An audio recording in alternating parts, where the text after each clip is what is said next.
YCP అధినేత మాజీ CM YS Jaganmohan Reddy తాడేపల్లిలోని పార్టీ కేంద్ర కార్యాలయంలో అద్దంకి నియోజకవర్గ నేతలతో కీలక సమావేశాన్ని తాజాగా నిర్వహించారు. ఈ సందర్భంగా జగన్ కొన్ని ఆసక్తికరమైన వ్యాఖ్యలు చేశారు. పార్టీ నేతలకు క్యాడర్కి భరోసా ఇస్తూనే కూటమి మీద, ప్రత్యేకించి చంద్రబాబు మీద విమర్శనాస్త్రాలు వదిలారు. జగన్ మార్క్ పంచ్ డైలాగ్ ఈ మీటింగ్లో ఏంటి అంటే, బాబుకు సినిమా చూపిస్తామని. అయితే ఆ సినిమా రిలీజ్ అయితే ఇప్పట్లో లేదనే తెలుస్తోంది.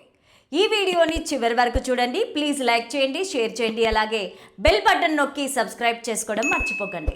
ఇక హెడ్లైన్స్ చూద్దామా. మరో 3 ఏళ్ళు ఇలాగే కళ్ళు మూసుకుంటే చాలు. జనంలోకి వస్తే బాబుకు రోజుకొక సినిమా చూపిస్తా. ఏడాదిన్నర తరువాత జగన్ సినిమా. లలిత క్లినిక్స్ ఇప్పుడు హైదరాబాద్ లో హనుమకొండ జిల్లాలో లక్షలాది మంది ప్రాణాలు కాపాడిన డాక్టర్ రాజేశ్వర ప్రసాద్ ఇప్పుడు మన కోసం అల్కాపూర్ టౌన్షిప్ మణికొండలో. అపాయింట్మెంట్ కోసం ఈ కింది నెంబర్లకి కాల్ చేయండి. ఇక స్టోరీలోకి వెళ్తే, జగన్ ఈ సమావేశంలో తన రొటీన్ స్పీచ్నే ఇచ్చారు. చూస్తుండగానే 2 ఏళ్లు ఇట్టే గడిచిపోయాయి. మరో 3 ఏళ్లు ఇలాగే కళ్ళు మూసుకుంటే గడిచిపోతాయని క్యాడర్కి మనోధైర్యాన్ని కల్పించారు. అదే సమయంలో చంద్రబాబు రెడ్ బుక్ రాజ్యాంగానికి ఎవరూ భయపడాల్సిన అవసరం లేదని చెప్పారు. అంతా ఉత్సాహంగా పార్టీ కోసం పనిచేయాలని సూచించారు. తాను కూడా మరో ఏడాదిన్నరలో జనంలోకి వస్తానని జగన్ కీలక స్టేట్మెంట్ ఇచ్చేశారు. తాను పాదయాత్ర గనక మొదలుపెట్టి జనంలోకి వస్తే గనక చంద్రబాబుకు ప్రతిరోజు ఒక సినిమానే చూపిస్తానని జగన్ చెప్పారు.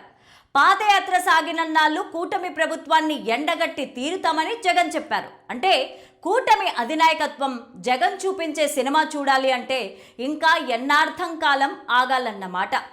ఇక ఈ మాటలతోనే మరో విషయం కూడా అర్థమవుతోంది అని అంటున్నారు. జగన్ నేరుగా పాదయాత్రతోనే జనంలోకి రావాలని అనుకుంటున్నారని తెలుస్తోంది.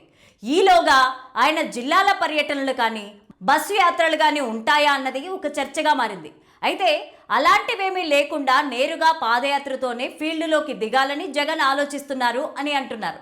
తరచూ జనంలోకి వస్తే పాదయాత్ర చేసిన నాటికి ఆ ఆకర్షణ అనుకున్న స్థాయిలో ఉండదని వైసీపీ హైకమాండ్ని ఏవో ఆలోచనలు ఉన్నాయని అంటున్నారు. అదే సమయంలో కూటమి ప్రభుత్వం మీద ఇంకా ప్రజల్లో ఎంతో కొంత ఆశలు ఉన్నాయి అంటున్నారు.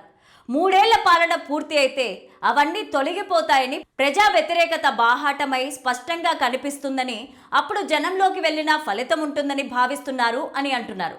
మరోవైపు చూస్తే పాదయాత్ర అన్నది భారీ కార్యక్రమంగా ఉండబోతోంది. ఈసారి జగన్ 5,000 కిలోమీటర్లు చేసే అవకాశం ఉంది అంటున్నారు. దానికి ఆర్థికంగా కూడా తట్టుకునేలాగా ఉండాలి అంటున్నారు. అందుకే దాని మీదనే ఫుల్ ఫోకస్ పెడుతున్నారని అంటున్నారు. జగన్ చెప్పినది బాగానే ఉంది అనుకున్నా, ఆయన కాకపోయినా పార్టీ నేతలు ప్రజా పోరాటాలు చేయాల్సిన అవసరం ఉంది కదా అని అంటున్నారు. లేకపోతే జనంలో విపక్షం గట్టిగా ఉందన్న భావన కలిగేందుకు వీలుండదు. అంతేకాకుండా ప్రభుత్వం మీద యాంటీ ఇంకంబెన్సీ పెంచేందుకు ఛాన్స్ ఉండదని అంటున్నారు. తెలంగాణలో చూస్తే బీఆర్ఎస్ పెద్ద ఎత్తున ప్రభుత్వం మీద ఉద్యమిస్తోంది. అలాగే బీజేపీ నేతలు కూడా వీలైన చోట్ల పోరాటాలు చేస్తున్నారు. కానీ ఏపీలో ఆ వాతావరణం లేదని అనుకుంటున్నారు. ఇవన్నీ సమీక్షించుకోవాల్సిన అవసరం వైసీపీ పెద్దల మీద ఉంది అని అంటున్నారు. ఒకేసారి సినిమా అయినా ఇబ్బందే అని ముందు ట్రైలర్స్ని రిలీజ్ చేసుకుంటూ పోవడమే వ్యూహాత్మకమైన రాజకీయం అంటున్నారు. మరోవైపు వైసీపీ సినిమా చూపించే వరకు కూటమి ఖాళీగా కూర్చోదు కదా అని అంటున్నారు. 3 పార్టీలతో కూడిన కూటమి బలంగా ఉంది కాబట్టి వైసీపీని ఎంతలా వీక్ చేయాలో చేసి చూపిస్తామని కూడా అంటున్నారు.